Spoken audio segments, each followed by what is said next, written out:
இருக்கட்டும், யாருக்காக இருந்தாலும் அடிக்கடி ஏதாவது ஒரு உடம்பு சரியில்லாமல் போய்கொண்டே இருக்கிறது. சில நேரங்களில் சின்ன சின்ன தலைவலி, காய்ச்சல், இருமல், சளி போன்ற நோய்கள், சில நேரங்களில் பெரிய பெரிய நோய்கள், அந்த நோய்கள் எல்லாம் எங்களால் சொல்லவே முடியலை, அந்த மாதிரியான சில நோய்கள் எல்லாம் எங்களுக்கு வருது.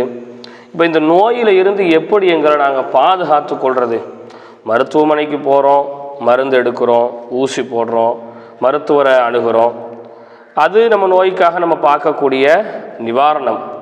அதே நேரத்தில் குர்ஆன் சார்ந்து, இஸ்லாம் சார்ந்து இந்த நோய்களில் இருந்து விடுபடுறதுக்கு என்ன வழி?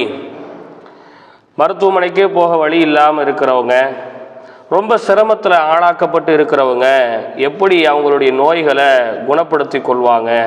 அதுக்கு ஏதாவது ஒரு நல்ல ஜிக்ரு அல்லது